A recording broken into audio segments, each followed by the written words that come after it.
The morning sun filtered through the kitchen window, casting a warm glow on the granite countertop where my resignation letter lay. My hand hovered over the crisp paper, the weight of my decision settling heavily on my shoulders. "Are you sure about this, Helen?" Brad's voice cut through the silence, laced with skepticism. "Quitting your job is a big deal." I turned to face him, his brow furrowed as he leaned against the kitchen island. "It's time for a change, Brad. The job isn't fulfilling anymore." His lips pressed into a thin line, and I sensed the unspoken tension that had lingered between us for months. Before he could respond, my gaze fell on the crumpled jacket slung over the back of the chair, his jacket from last night. Crossing the room, I reached into the pocket, my fingers brushing against a folded piece of paper. As I pulled it out, my heart sank. The intimate words scrawled across the page, the unmistakable feminine handwriting, told a story I had long suspected but never wanted to believe. Brad's emotional affair laid bare before me. "Helen, what's wrong?"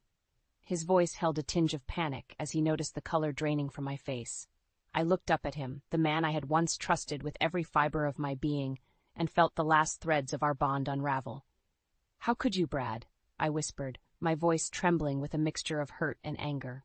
His eyes widened, and he reached for the letter, but I snatched it away. "Don't," I warned, my resolve hardening with each passing second. In that moment, everything became clear. The late nights at the office, the distant gazes, the emotional detachment, it all made sense now. And as the weight of his betrayal settled upon me, a newfound determination took root. I would not be a victim, not anymore. Squaring my shoulders, I met his gaze head-on. "I'm done, Brad. This marriage is over." His protests fell on deaf ears as I turned and strode out of the kitchen, the resignation letter clutched tightly in my hand. It was time to reclaim my life, to find purpose and fulfillment on my own terms. And I knew exactly where to start. The familiar scent of freshly tilled soil and the gentle breeze carrying the sweet fragrance of wildflowers greeted me as I stepped out of the car. Mia followed close behind, her eyes lighting up at the sight of the sprawling farmland that had been my childhood sanctuary. "It's been too long," I murmured, drinking in the serenity of the place. Mia nodded, already making her way towards the old barn where my parents would undoubtedly be tending to the animals. I trailed after her, my steps growing lighter with each stride, as if the weight of the past few days was slowly being lifted from my shoulders. As we rounded the corner, the sight of my father John, leading a pair of horses into the paddock, brought a smile to my face. His weathered features crinkled in a warm grin when he spotted us. "Helen, Mia, what a pleasant surprise," he called out, his voice rich with affection. Mia rushed forward, enveloping him in a tight hug. "Hi, Grandpa. We came to visit." My mother Grace emerged from the barn, her hands dusted with hay. "Well, isn't this a treat?" she exclaimed, her eyes twinkling with joy. As I embraced her, I felt a sense of peace wash over me, a stark contrast to the turmoil that had consumed me back home. Here, in the place where I had learned the values of hard work and perseverance, I found solace. "How are things, dear?" Grace asked, her brow furrowing slightly as she studied my face. Before I could respond, my phone buzzed in my pocket. A glance at the screen revealed Brad's name, and a wave of frustration washed over me. I silenced the call, determined not to let his manipulative tactics ruin this moment. "It's been challenging," I admitted, forcing a smile, "but I'm figuring things out." John placed a reassuring hand on my shoulder. "You're a strong woman, Helen. Whatever it is, you'll get through it." His unwavering faith in me sparked a newfound determination. I would not let Brad's betrayal define me. I had a legacy to uphold, a purpose to pursue. As the day wore on, Mia's laughter mingled with the gentle lowing of the cows, and I found myself drawn into the simple rhythms of farm life. Mucking out the stables, tending to the vegetable garden, each task was a reminder of the resilience and perseverance that had been instilled in me from a young age. By the time we bid farewell to my parents, the weight of Brad's passive-aggressive texts and missed calls had faded into insignificance. A newfound determination burned within me, fueled by the love and support of my family. I would not merely survive this ordeal, I would thrive. The sleek glass doors of the corporate headquarters loomed before me, reflecting the determination etched on my face. With each step, I could feel the weight of my parents' legacy pressing against my shoulders, fueling the fire within me. As I strode into the boardroom, the hushed murmurs of the executives faded into silence. All eyes were on me, a mixture of curiosity and skepticism dancing across their features. I took a deep breath, steadying myself for the pitch that could change everything. "Thank you all for being here," I began, my voice ringing with confidence. "Today, I'm proposing a project that will revolutionize the way we approach agriculture." A few raised eyebrows greeted my bold statement, but I pressed on, undeterred. For too long, we've been content with outdated methods, relying on guesswork and intuition to guide our farming practices. But what if we could harness the power of technology to optimize every aspect of the process? From soil analysis to crop monitoring, precision agriculture is the future, and we have the opportunity to lead the charge. I could see the intrigue flickering in their eyes as I outlined my vision, painting a picture of seamless integration between cutting-edge technology and traditional farming techniques. Steve Carmichael, my boss and mentor, nodded encouragingly, his belief in me unwavering. As I delved deeper into the details, presenting meticulously researched data and projections, a few skeptics emerged, their brows furrowed in doubt. "This all sounds well and good, Miss Parker," one executive drawled, his tone laced with condescension. "But how can we be sure these innovations will translate to real-world success? After all, you're hardly an expert in agriculture." A murmur of agreement rippled through the room, and I felt a familiar pang of frustration. How many times had I faced such dismissive attitudes simply because of my rural upbringing? Squaring my shoulders, I met the executive's gaze head-on. "You're right, I'm not an expert in agriculture. I'm an expert in finding solutions. And this project isn't just about technology. It's about honoring the legacy of generations of farmers who have poured their blood, sweat, and tears into the land." My voice grew stronger with each word, fueled by the memories of my parents' unwavering dedication to their farm. I may not have been born with a plow in my hand, but I was raised with a deep respect for the earth and the people who work it. And that's precisely why this project is so important, because it's time we gave back to those who have given us so much. A hush fell over the room as I concluded my impassioned plea, my eyes sweeping over the faces of the executives, daring them to challenge me. After what felt like an eternity, Steve cleared his throat, a hint of a smile playing at the corners of his mouth. "Well said, Helen. I think we'd be foolish not to at least explore this further. Let's give it a trial run and see where it leads." A chorus of reluctant nods followed, and just like that, the first seeds of my grand vision had been planted. As I left the boardroom, a sense of triumph surged through me, tempered only by the nagging feeling that this was merely the beginning of a long, arduous journey. Little did I know, the real battle was just about to begin. The sharp ping of my phone cut through the silence of the late evening, shattering the fragile peace I had found in the solitude of my home office. I glanced at the screen, my heart sinking as Brad's name flashed before me. Ignoring the call, I turned my attention back to the spreadsheets and project plans scattered across my desk. Ever since the board had greenlit my agricultural technology initiative, I had thrown myself into the work, finding solace in the intricate details and meticulous planning. The phone pinged again, this time with a text message. "We need to talk about this ridiculous project of yours." I could practically hear the disdain dripping from his words, and a familiar knot of frustration tightened in my chest. Hadn't I proven myself enough times already? Hadn't I shown that my dreams and ambitions were worth pursuing? The sound of footsteps in the hallway drew my attention, and a moment later, Brad appeared in the doorway, his expression a mixture of contempt and exasperation.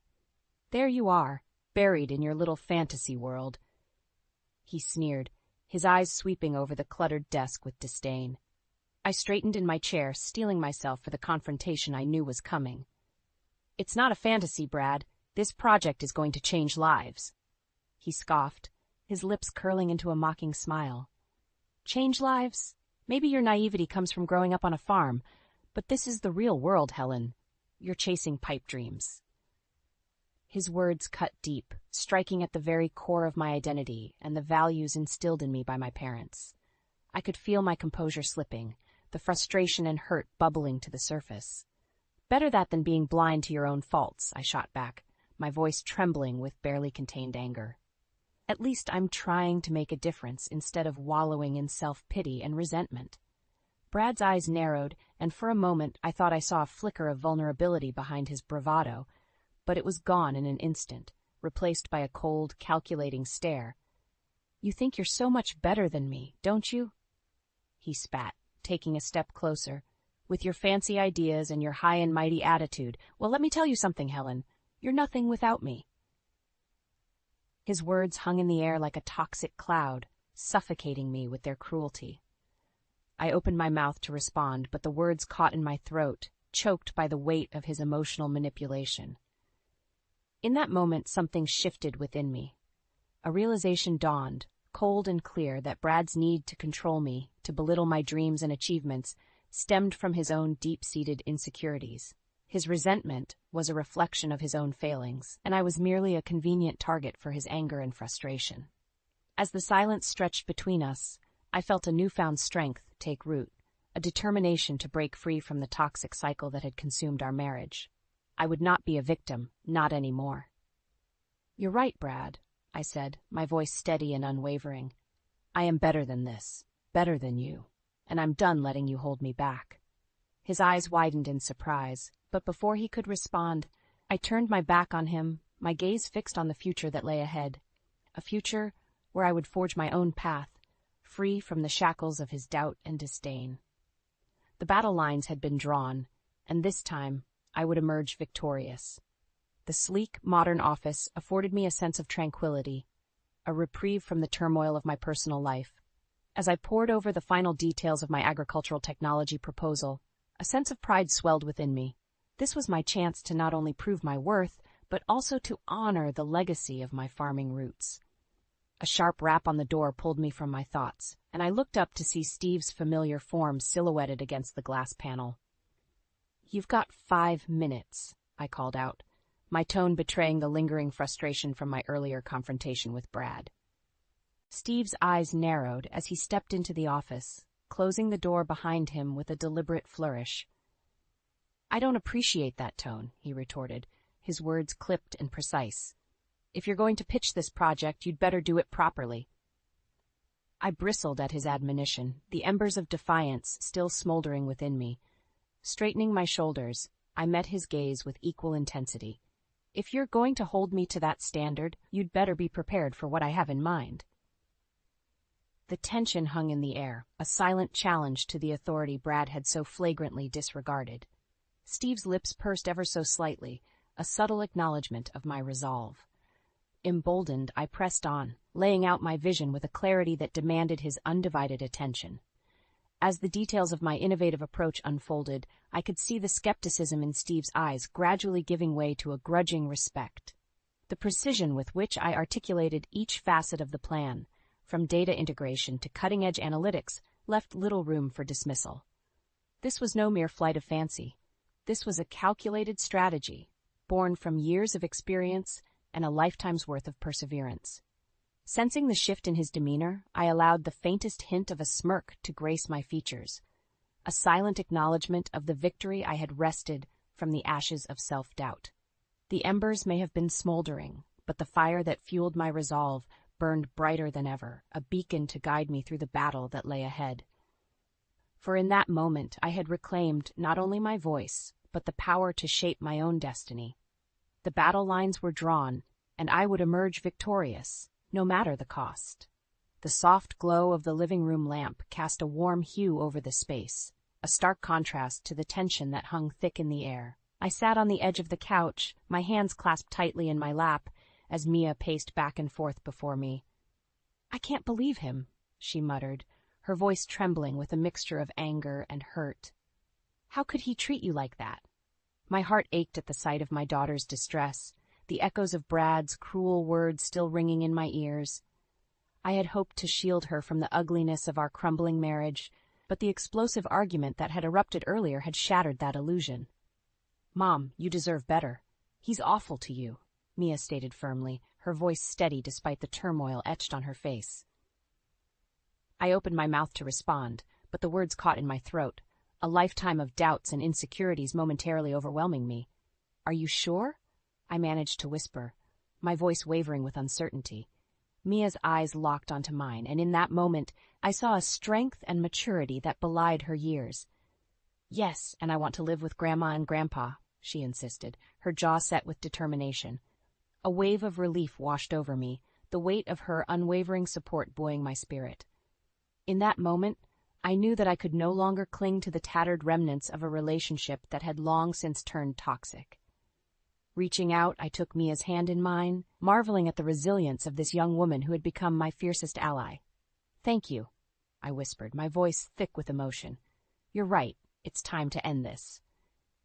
A flicker of sadness crossed Mia's features, but it was quickly replaced by a steely resolve that mirrored my own. "We'll get through this, Mom. Together." As we embraced, I felt a newfound sense of purpose take root within me. No longer would I allow Brad's manipulative behavior to dictate the course of our lives. With Mia by my side, I would forge a new path, one paved with the strength and resilience that had been instilled in me from a young age. The road ahead would be fraught with challenges, but for the first time in years, I felt truly empowered. Empowered to reclaim my dignity, to prioritize my own well-being and that of my daughter. Empowered to break free from the shackles of a toxic relationship and embrace the future that awaited us, a future brimming with possibility and hope. As we held each other close, I silently vowed to never let Mia down.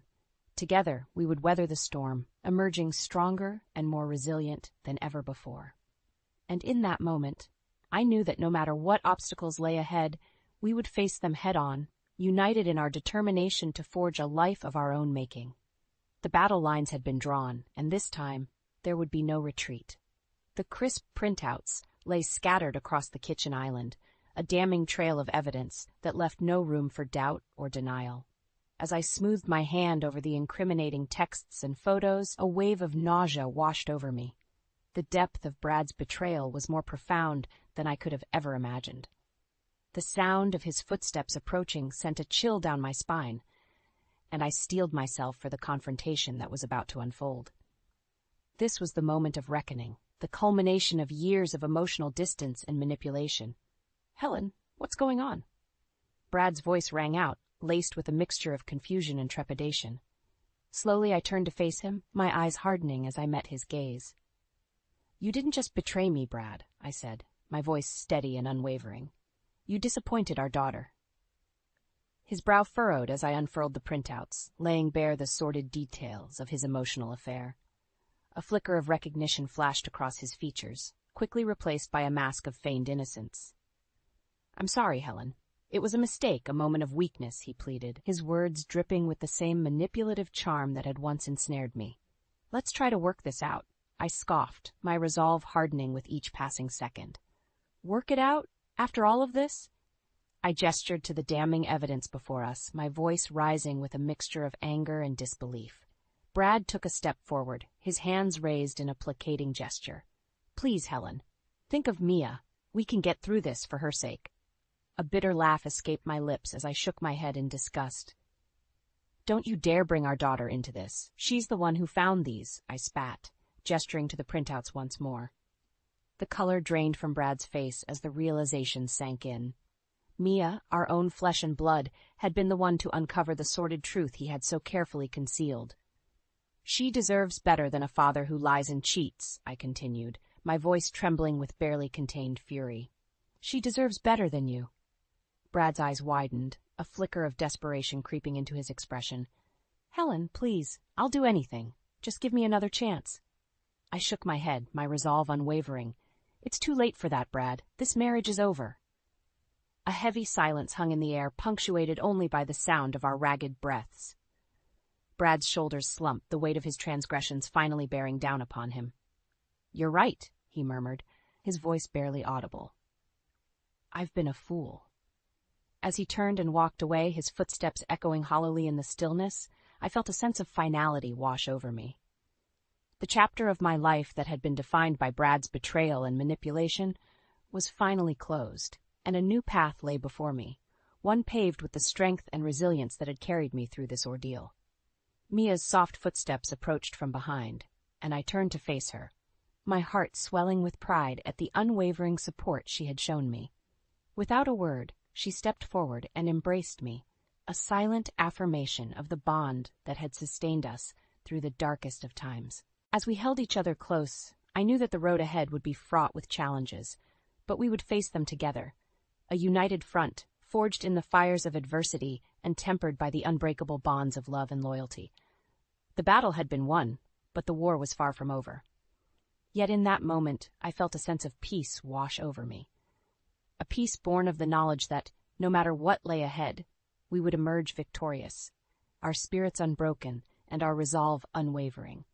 The gentle breeze carried the scent of freshly tilled soil, a familiar aroma that instantly transported me back to the carefree days of my childhood on the farm. As I stepped out of the sleek office building and onto the gravel path leading to my parents' homestead, a sense of peace washed over me, a stark contrast to the turmoil that had once consumed my life. "Mom, over here!" Mia's voice rang out, drawing my attention to the sprawling fields where she stood, her face aglow with a radiant smile. Quickening my pace, I made my way towards her, drinking in the sight of the lush crops swaying gently in the breeze. It was hard to believe that just a few short months ago, this very land had been a source of constant worry and strain for my aging parents.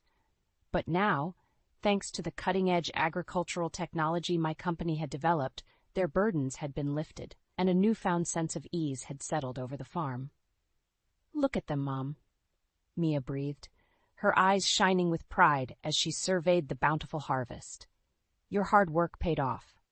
A lump formed in my throat as I nodded, overcome by a wave of gratitude and accomplishment.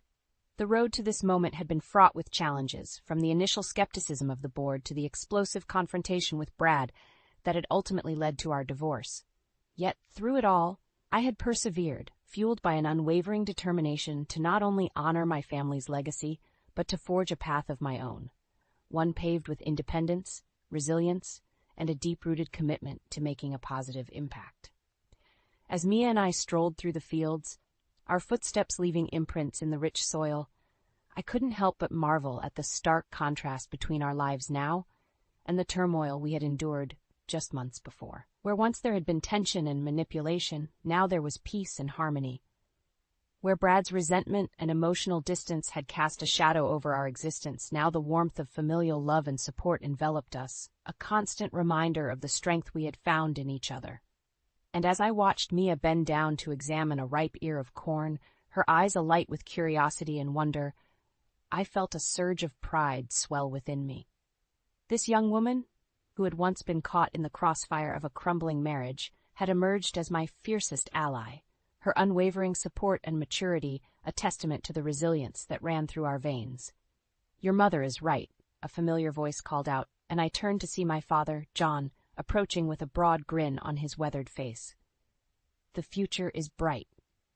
Mia beamed, her eyes sparkling with joy, and in that moment, I knew that we had not only survived the storm but emerged victorious, our spirits unbroken and our bond stronger than ever before.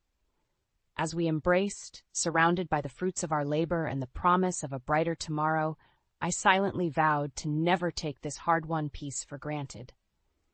The battle had been long and arduous, but the rewards were sweeter than I could have ever imagined.